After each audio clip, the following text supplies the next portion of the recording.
Abramos nuestra Biblia en la carta a Filemón, capítulo único, y vamos a ver los versos 11 y 12.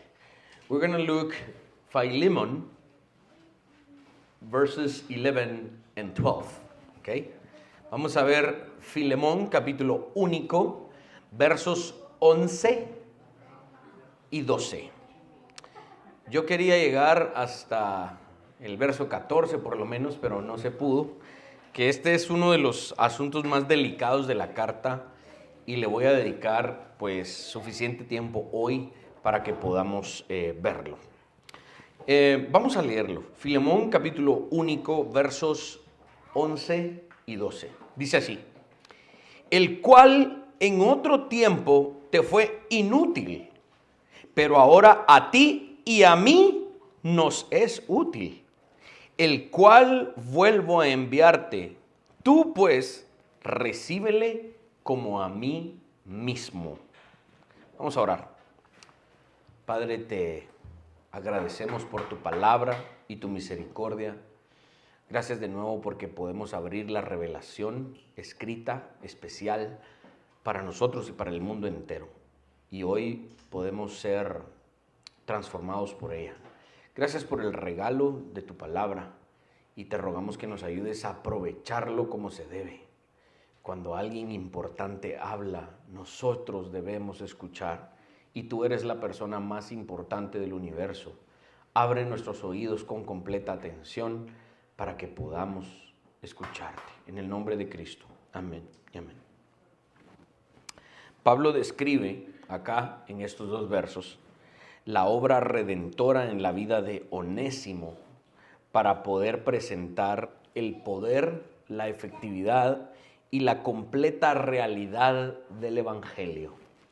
La frase en el cual en otro tiempo fue inútil, pero ahora a ti y a mí nos es útil, esa frase es una perfecta descripción de la historia de la redención en todo creyente.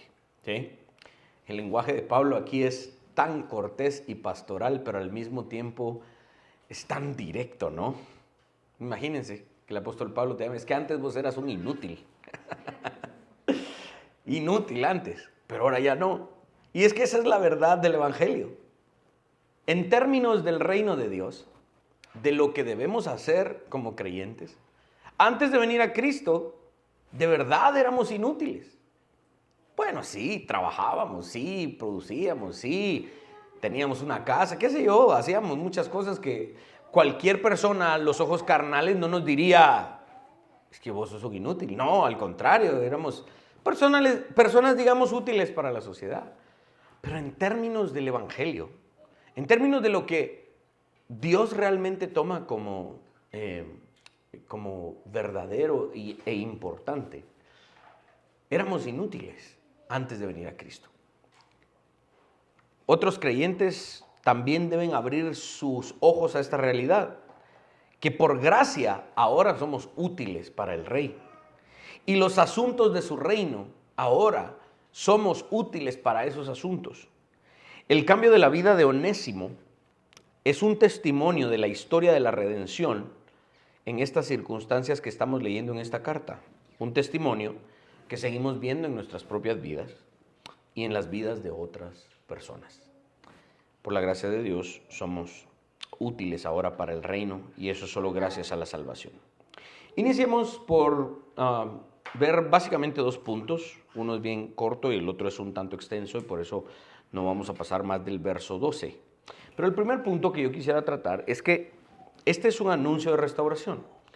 Lo que Pablo está anunciándole a Filemón es una restauración de una persona. Aquí Pablo hace un juego de palabras. ¿Por qué? Porque Onésimo, vean qué curioso esto, Onésimo significa útil. Entonces Pablo hace un juego de palabras aquí, que significa que este hombre que se supone, su nombre lo indica, que es útil, era inútil. Pero ahora que ha venido a Cristo, ahora es útil. Volvió a hacerle justicia a su propio nombre. ¿Sí? Algunos comentaristas creen que Onésimo era un nombre bastante común para los esclavos o los siervos en aquel tiempo, ¿verdad? Tal vez él venía, ese esclavo, ese siervo había sido traído desde otras costas de allá de África, de Yakarta, de qué sé yo, de algún otro lado, y llegó a una de las ciudades principales del Imperio Romano y ahí lo contrataron como siervo, como esclavo. ¿Y cómo te llamas? Ah, yo me llamo Rashkas, no sé qué. Ah, no, te vamos a poner Onésimo. Hasta les cambiaban nombres. ¿Por qué? Porque eran personas que se convertían en útiles para la casa donde se les contrataba. Entonces Pablo aquí está haciendo una especie de un juego de palabras, ¿no? Pablo está iniciando este astuto juego de palabras con el objetivo de darle a Filemón la buena noticia de que este hombre ha sido encontrado por Cristo y esa maravillosa salvación que ha experimentado Onésimo tuvo sus respectivos frutos, su respectiva restauración. Se supone que Onésimo debió haber sido útil, pero realmente era inútil. La restauración consiste en regresar a lo que originalmente esto debió ser. Por eso es que creemos que la salvación hace un trabajo restaurador, no solo a nivel individual, sino a nivel macro, general, grandote. El capítulo 8 de Romanos nos guía a esto, a entender que la creación será restaurada a su intención original. Vamos de vuelta al jardín, como lo explicábamos el viernes en nuestro estudio bíblico. Se supone que esta creación no es así como es como se supone que debiese ser en el jardín. Hay un proceso de restauración el cual estamos experimentando. Onésimo fue restaurado a lo que siempre debió haber sido, un siervo útil. Pablo, iniciando su petición, anunciando el evangelio y el maravilloso resultado de la restauración, entonces Pablo ya está listo para hacerle una petición bien difícil a Filemón. Y ese es el punto en el que nos vamos a parar bastante. Una difícil petición. Vamos por partes. Verso 12. Onésimo, el cual vuelvo a enviarte, dice Pablo. Tú pues recíbele como a mí mismo. Yo solo iba a escribir un par de párrafos sobre esta frase, pero realmente hay una riqueza bien grande dentro de esta frase. Una línea que Pablo escribe y transforma, déjenme decirle así, transforma la civilización. En este momento, Pablo pide a Filemón que reciba a Onésimo como que si estuviese recibiendo a Pablo mismo. Esta es una excelente manera de pedir algo tan complicado, ya que ahora que Onésimo ha sido salvo delante de Dios, Pablo lo está diciendo así: Onésimo es igual que Pablo, Onésimo es igual que Filemón, Onésimo es igual que Apia, la que se supone, algunos creen es esposa de Filemón en la carta que menciona Pablo. Onésimo ahora, dice Pablo, es igual a todos nosotros, como cualquier otro creyente. Onésimo ahora vale lo mismo, dice Pablo. Claramente, Onésimo no podía compararse con Pablo, por ejemplo, en cuanto a las credenciales de Pablo. En otra de sus cartas, Pablo se presenta y presenta sus credenciales y dice todo lo que él es. Doctorado en filosofía y en teología judía. Pablo ha tenido experiencia vasta, entrenado a los pies de uno de los más grandes pensadores de la época. Es decir, Pablo tenía un currículum gigantesco. Onésimo no se podía comparar a Pablo. Pablo no era igual a Onésimo. Onésimo no era igual a Pablo a los ojos carnales. Pero por eso es que esto es tan importante. Aparte de eso, Pablo era una persona muy especial para Filemón. Filemón tenía en gran estima a Pablo. Es muy probable, y esto es lo que indican las palabras de Pablo más adelante en la carta, Pablo trajo a Filemón al evangelio. Filemón reconocía a Pablo como una persona de mucho respeto y de mucha admiración incluso. ¿Y quién era Onésimo? Un ladrón, un siervo que le había robado, que le había hecho mal. ¿Cómo se atreve Pablo a decir, recíbelo como si fuera yo? Esto es una locura. No podía ser a los ojos carnales. Filemón no podía recibir a Onésimo como que si fuese Pablo. Eran dos personas muy distintas. Por eso es que Pablo no pide esto basándose en lo que Onésimo significa para Filemón. Pablo no le está diciendo a Filemón, Filemón, ¿qué significa Onésimo para ti? Recíbelo. No. Pablo le está diciendo, ¿qué significo yo para ti, Filemón? Recibe a Onésimo como que fuese yo. Pablo pide esto basándose en que Onésimo significa mucho ahora para Dios.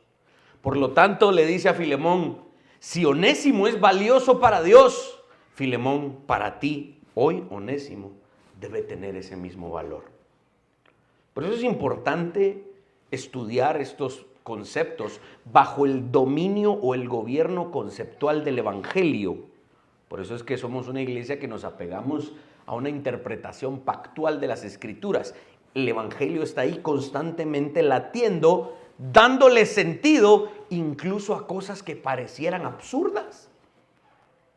Esto a los ojos de cualquier persona, si llegaba un vecino a la casa de Filemón y Filemón le contaba, sí, usted es que perdí un mi siervo que se llamaba Onésimo. Fíjese que usted que me robó, fíjese que esto y huyó y no sé. Ay, no, don Filemón, ¿cómo? Ya se imaginan a doña Chonita del barrio siempre. Ay, no, don Filemón. Y qué ingrato ese hombre, ¿verdad? Y de repente Filemón aparece con Onésimo abrazado. Y, miren, aquí está mi siervo, qué buena onda. Doña Chonita así como, ¿cómo se le ocurre recibir, don Filemón, a Onésimo otra vez así? Porque con los ojos carnales esto no hace sentido. Pero por medio de los ojos del Evangelio, esto tiene sentido.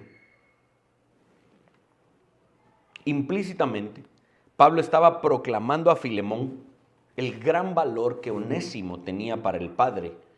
Y Filemón tenía que reconocer ahora, por la fe, por amor, por misericordia, por gracia, porque Filemón en algún momento para Jesús también fue Onésimo, como ya lo vimos en otra predicación.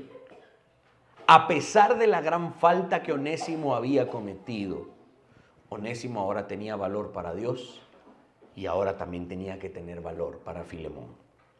Esta petición es bien interesante porque en esta línea Pablo está destruyendo por completo e invalidando completamente cualquier reclamo sobre la esclavitud.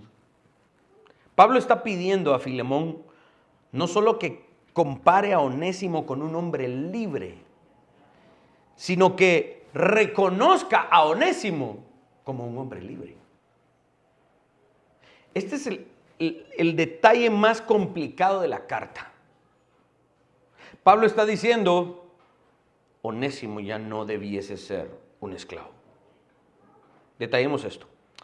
El doctor Gary DeMar escribe sobre esto, citando a otros autores, y a mí me parece tan importante. Ahí en sus bosquejos lo puse para que ustedes lo puedan ver después.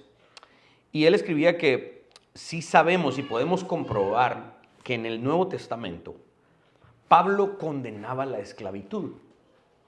Pablo condena a los que esclavizaban personas. La Biblia en el Nuevo Testamento, a los dueños de esclavos, y ahora quiero apelar a la madurez de cada uno de nosotros, la esclavitud como generalmente nos las han pintado en las películas.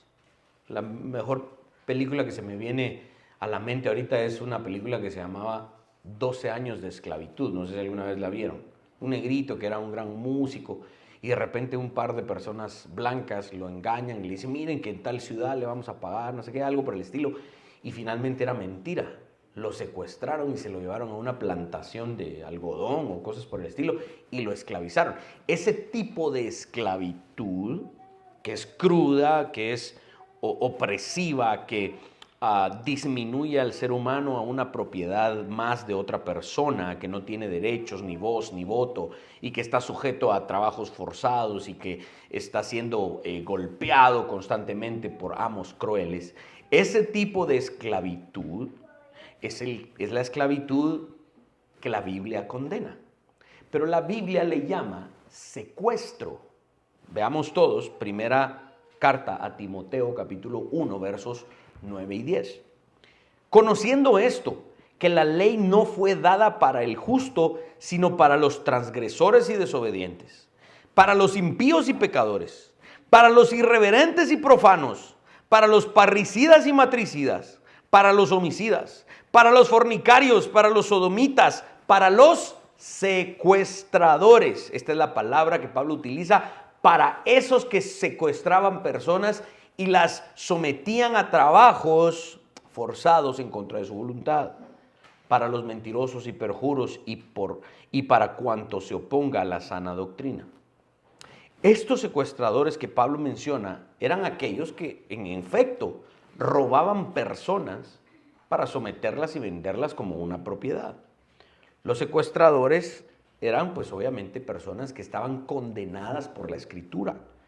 Este tipo de esclavitud es generalmente el que vemos en muchos lugares de la historia humana, en diferentes partes, tanto de hombres blancos en contra de hombres negros, como lo que sucedió, por ejemplo, en Sudáfrica, que la cosa era totalmente del otro lado. Los negros eran los que esclavizaban a los blancos, aun por duro que suene.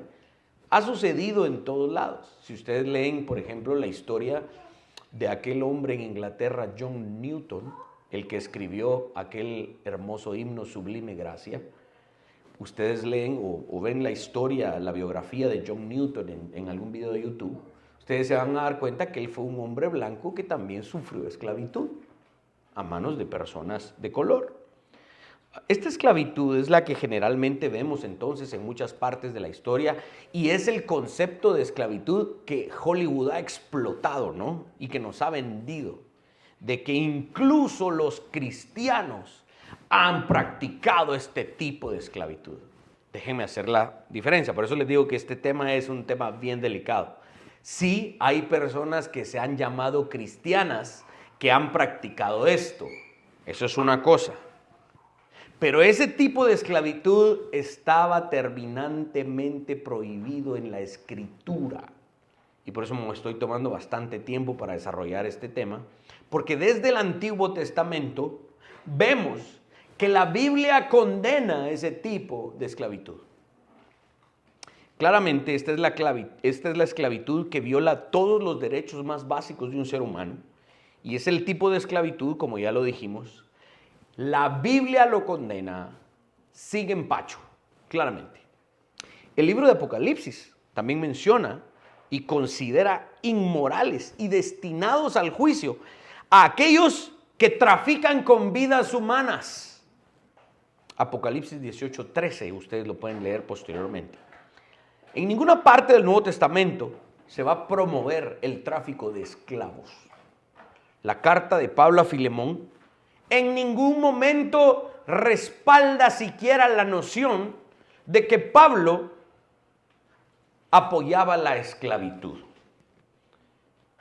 En el Nuevo Testamento no se tolera ese concepto. Onésimo probablemente era un siervo que tenía una deuda con su amo o su patrón. Pablo anima al fugitivo Onésimo a regresar con Filemón y anima a Filemón a liberar a Onésimo a su llegada.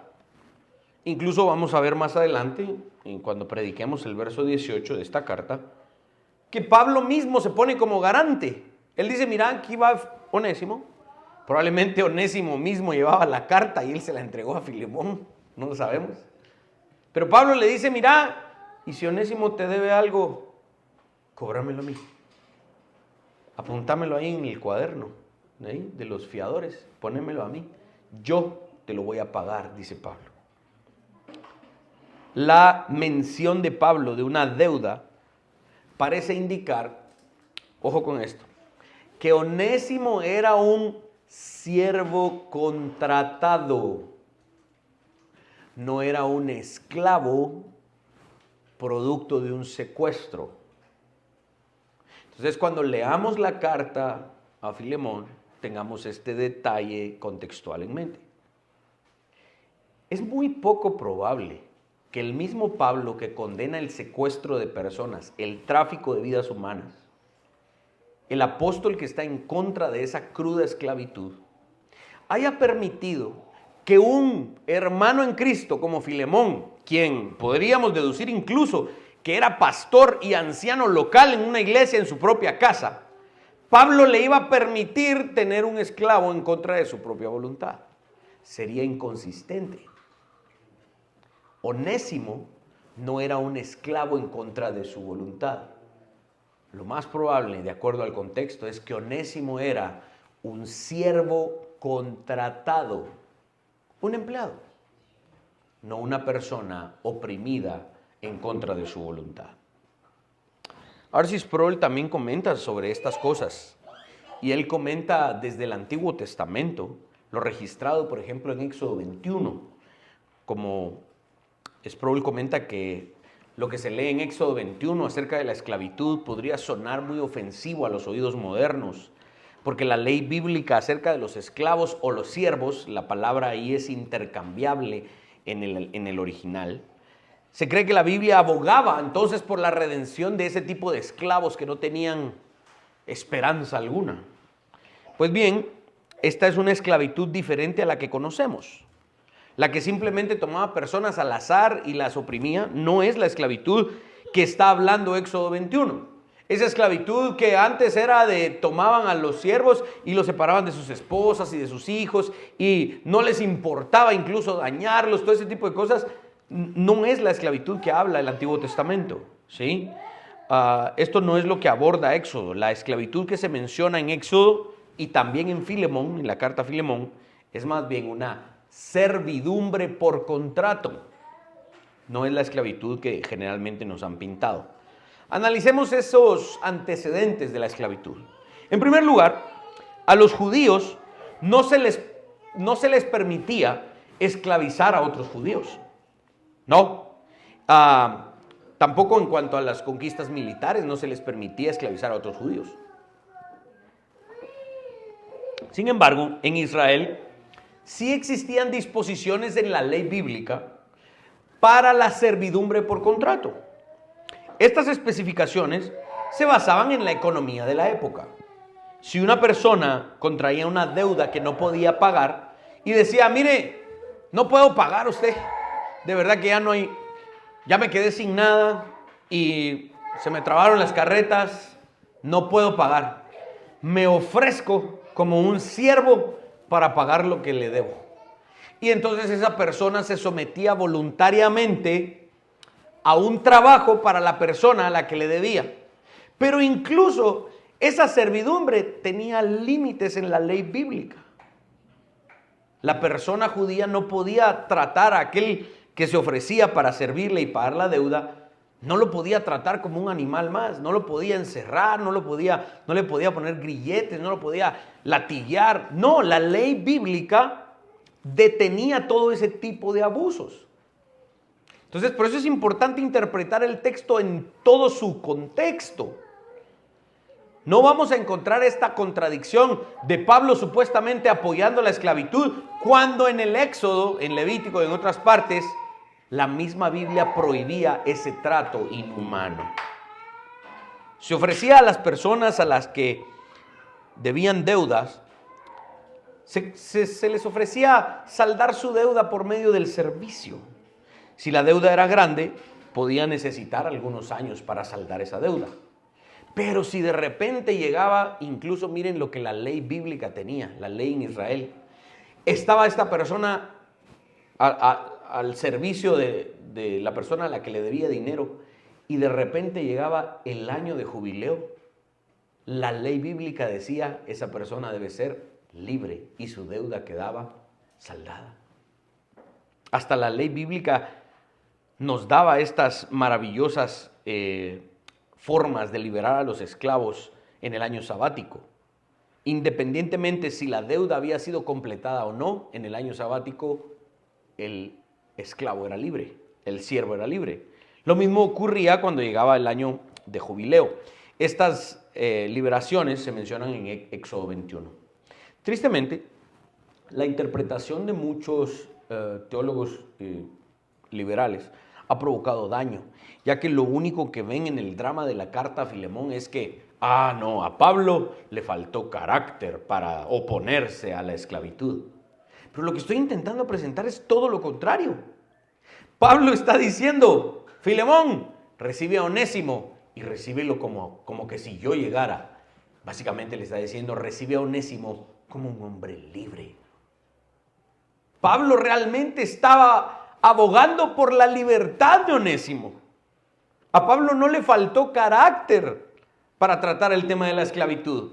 Al contrario, está subvirtiendo, socavando todo concepto de esclavitud en la Escritura. Como es consistente, el mismo Pablo lo hizo ya en otras cartas. Pablo sí termina demostrando la superioridad de la ética cristiana, ya que pide a Filemón que libere a Onésimo. Esa es la conclusión de Pablo en una línea. Recíbele como a mí mismo significa que Onésimo cuando llegue sea libre. La aplicación de estos conceptos introducidos por Pablo en el largo plazo, por eso les dije, Pablo cambió la civilización con esta revelación del Espíritu Santo, porque en el paso del tiempo la esclavitud fue abolida.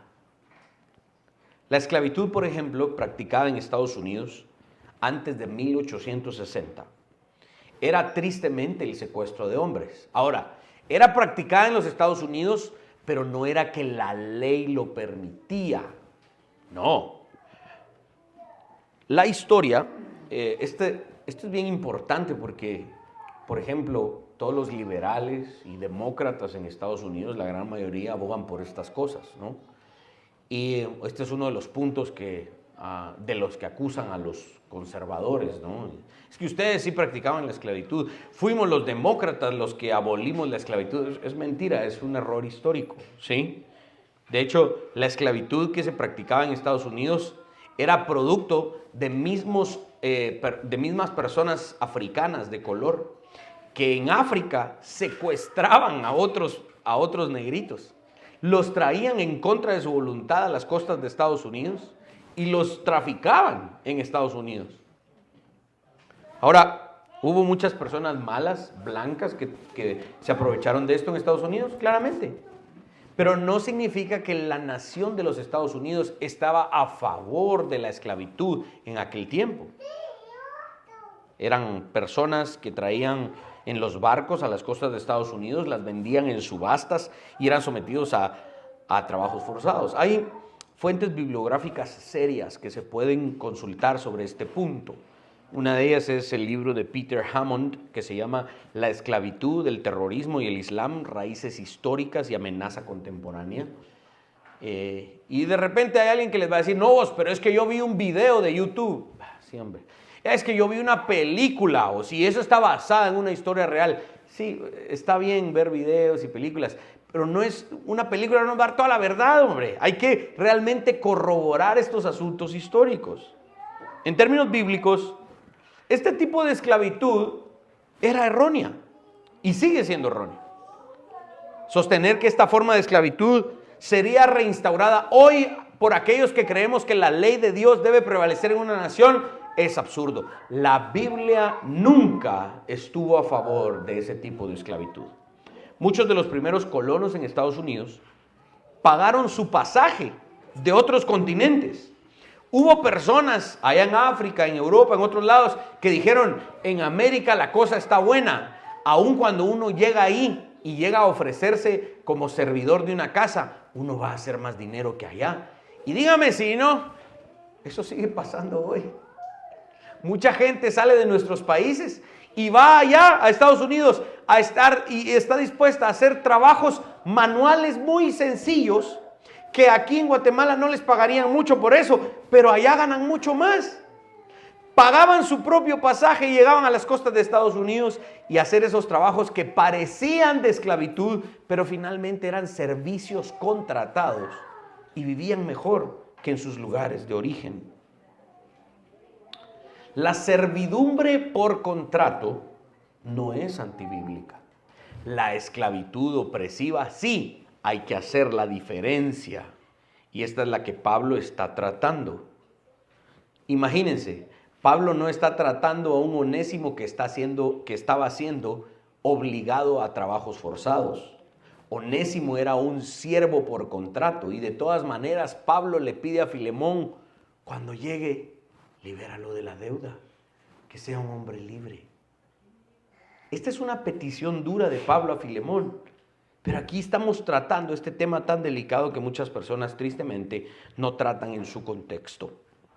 Un ladrón en Estados Unidos que no podría restituir lo robado podía ser vendido como esclavo en algún punto, pero con muchas limitantes. Incluso después de la abolición de la esclavitud en Estados Unidos, la Constitución mantuvo la servidumbre por contrato. Ese tipo, algunos le llaman de esclavitud, pero realmente era servidumbre por contrato, que era una forma legítima de castigo. De hecho, me fui a la Constitución de los Estados Unidos y eso todavía está en la Constitución de Estados Unidos. Si me ayudan ahí. Esta es la enmienda 13, la sección 1 de la Constitución actual de los Estados Unidos, que dice, ni la esclavitud ni la servidumbre involuntaria, ¿ok? Salvo como castigo por un delito del cual la parte haya sido debidamente condenada, existirán en los Estados Unidos ni en ningún lugar sujeto a su jurisdicción. Este tipo de enmiendas son las que utilizaban, por ejemplo, gobernadores en diferentes partes de Estados Unidos y a los presos los ponían a arreglar carreteras para pagar parte de su condena, los ponían a arreglar vías, los ponían a hacer trabajos como parte de su castigo por su deuda a la sociedad. Algunos teólogos comentan y dicen, es mejor que a los ladrones se les obligue a pagar con trabajo que meterlos en la cárcel y nosotros con nuestros impuestos seguir pagando. Ese tipo de esclavitud finalmente tiene limitantes por la ley. Y esta es una enmienda que todavía sigue vigente en la nación de los Estados Unidos. Esta forma de esclavitud, un término realmente nunca utilizado en la Biblia como tal, es una mejor alternativa que el encarcelamiento. El teólogo James B. Jordan ofrece un resumen bueno de estos temas involucrados. Dice, la Biblia, se nos fue hasta adelante, si no solo se los voy a leer, la Biblia castiga todo tipo de robo de personas con la pena de muerte obligatoria. Si ustedes van al Antiguo Testamento, van a encontrar que en efecto el secuestro merecía la pena de muerte. Entonces no podemos decir que Pablo estaba entonces apoyando ese tipo de secuestro y esclavitud. Sería inconsistente. Pablo, un conocedor, un erudito de la ley bíblica. En Deuteronomio 24:7, el secuestro de miembros del pacto está particularmente prohibido. Pero en Éxodo 21:16 se prohíbe todo robo de personas. Por lo tanto, yo me opongo a la interpretación de teólogos liberales que dicen que Pablo está, en el mejor de los casos, haciéndose el loco con el tema de la esclavitud en la carta a Filemón. No es cierto. Pablo está abogando por la libertad de Onésimo y en ningún momento Pablo jamás le hubiese pedido a un hermano en Cristo para que secuestrara a otro hermano en Cristo y lo sometiera a trabajos forzados. Al momento de estudiar el texto, teniendo en cuenta el contexto general de la Biblia, no vemos en ninguna latitud algún tipo de aprobación bíblica para la esclavitud. Por tanto, podríamos sugerir que Pablo tampoco, ni siquiera fue que olvidó hablar en su carta a Filemón sobre el tema de la esclavitud. No, cuando Pablo dice recíbele como a mí mismo, Pablo está tratando el tema de la esclavitud. Recibe a Onésimo como un hombre libre. Pablo está destruyendo, invalidando totalmente cualquier reclamo de esclavitud. Al estudiar con detenimiento, podemos ver esto de parte de Pablo. De nuevo, aquí podemos ver la cortesía y la habilidad de Pablo para hacer esta difícil petición. Porque para Filemón esto iba a ser complicado. ¿Y si lo que Onésimo robó fue mucho? Fue bastante. Si de verdad el daño que le hizo Onésimo a Filemón fue grande, Pablo todavía le está diciendo, no se lo cobres. Y todavía le está diciendo, libéralo, que sea un hombre libre. Esto es algo difícil. Veamos la habilidad de Pablo para pedir esto. Calvino comenta que nada podría haber sido más poderoso para apaciguar la ira de Filemón. Pues si se hubiese negado Filemón a perdonar a Onésimo, le estaría haciendo maldad y daño a Pablo.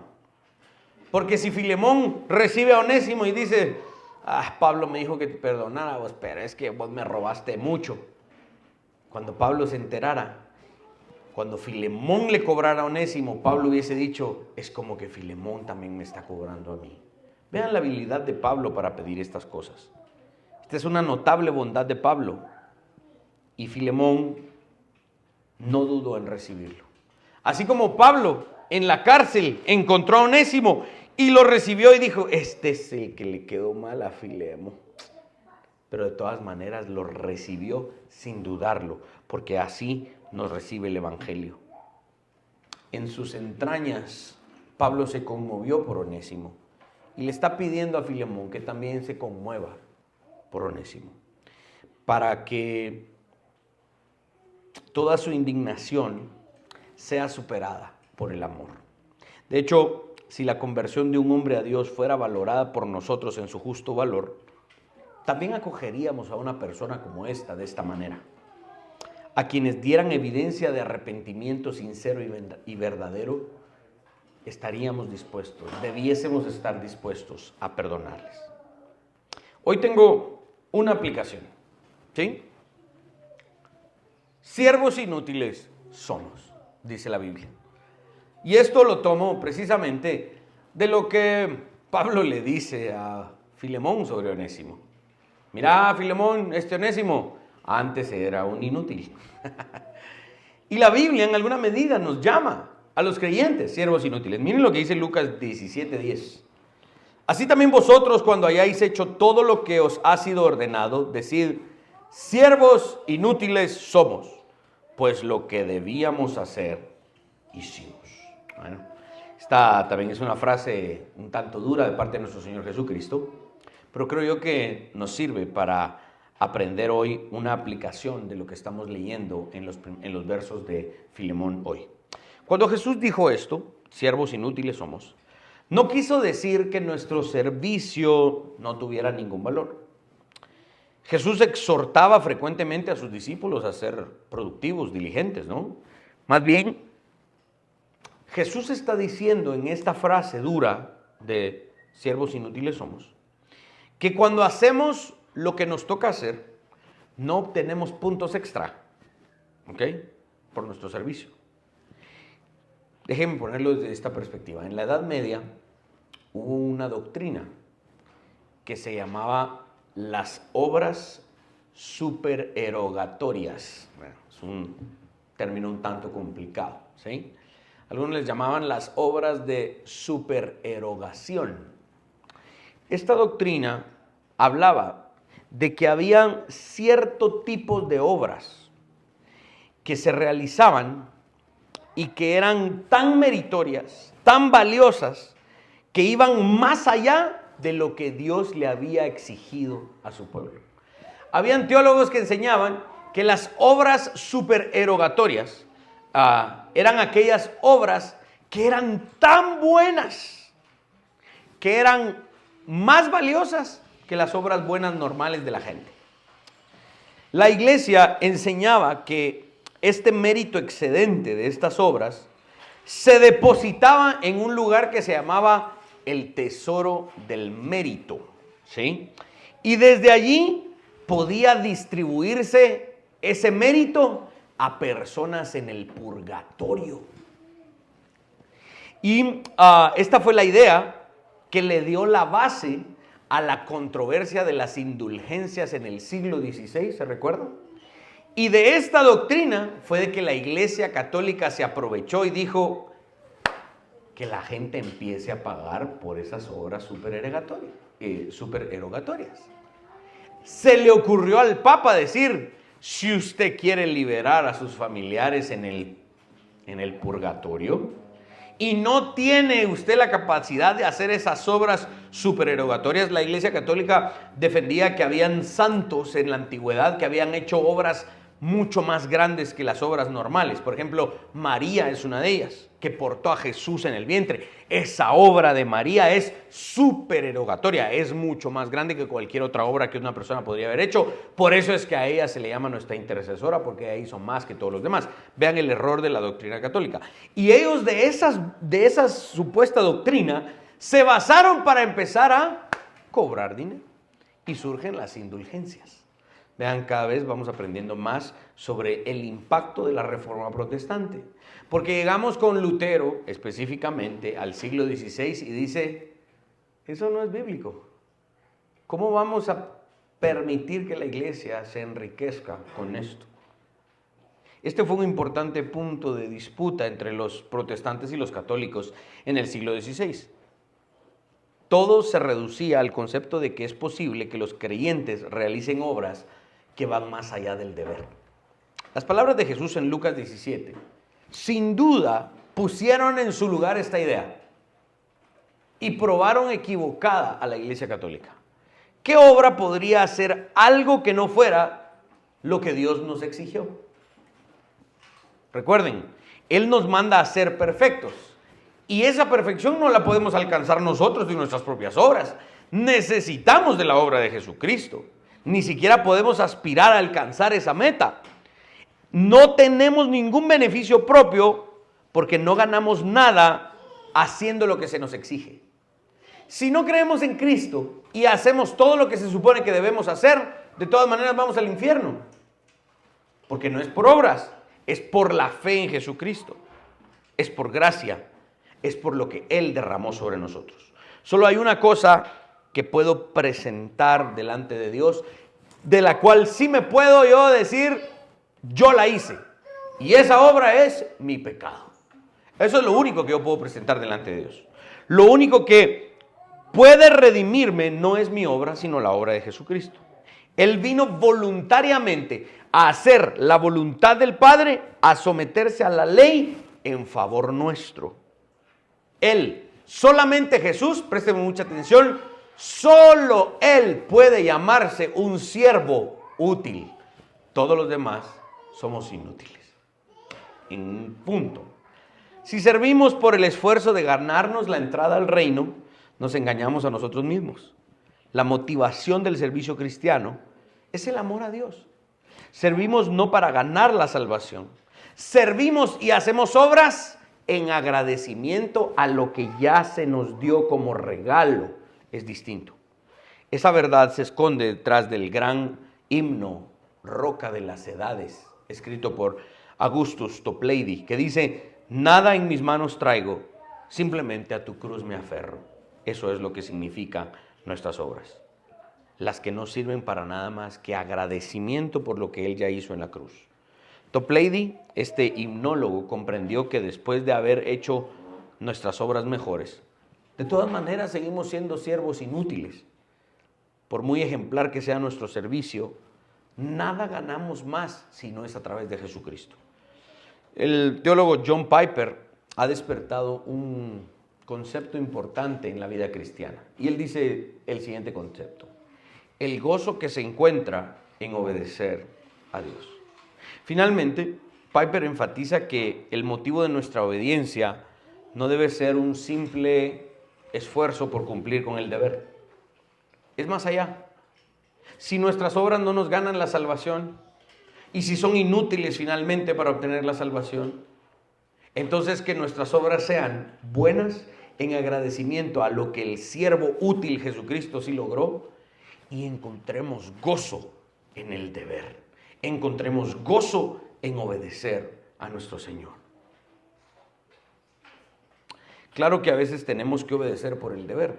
Van a haber cosas en la fe que tal vez no nos gusten, pero hay que ponerle esfuerzo, buena cara y una sonrisa a lo que el Señor nos demanda. Hay momentos que tal vez no disfrutamos lo que nos toca hacer, pero no podemos esperar más de eso para poder hacer lo que Dios nos demanda. John Piper tiene razón cuando dice, debe ser nuestro deleite obedecer al Señor. Como decía el salmista, oh Jehová, el hacer tu ley, el obedecer tu ley es mi deleite. Que seamos como el hombre del Salmo 1, que en la ley de Jehová está su delicia. En el deber de obedecer a Dios está nuestro gozo. Deberíamos estar motivados por servirle con alegría, por lo que Él nos ha hecho, por el favor que nos ha hecho, no por una obligación que tengamos y simplemente hacerlo porque sí. Así que somos siervos inútiles, pero si ustedes continúan en la lectura de Lucas 17, no lo vamos a leer todo, pero dice la parábola de Jesús que el dueño de la casa se sienta y le dice al siervo, sírveme y espera que yo coma. Y una vez yo lo haya hecho, ve tú, lávate y come tú también. Esto significa que Jesús, a pesar de que nuestras obras no nos dan salvación, nuestras buenas obras por gracia finalmente también recibirán recompensa. Recompensa conforme a sus obras, dice el Nuevo Testamento. Debemos ser cuidadosos con esa palabra, según sus obras. No significa que nuestras obras merezcan la recompensa, sino que a pesar de que no merecemos que Dios nos premie, Dios de todas maneras nos va a dar de acuerdo a nuestras obras. No para obtener salvación, sino un regalo adicional a pesar de todo lo que ya hemos recibido. Esta es una distribución misericordiosa de recompensas. Agustín de Hipona lo llamaba Dios coronando sus propios dones. Así que incluso cuando recibimos estas recompensas del cielo, las recibimos como personas que en sí mismos fuimos inútiles. Porque por nuestras propias obras no alcanzamos salvación.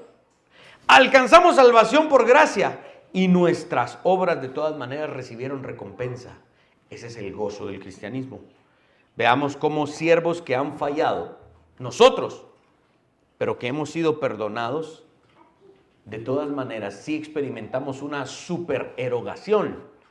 Ese derramamiento abundante y excesivo, más de lo que se necesita.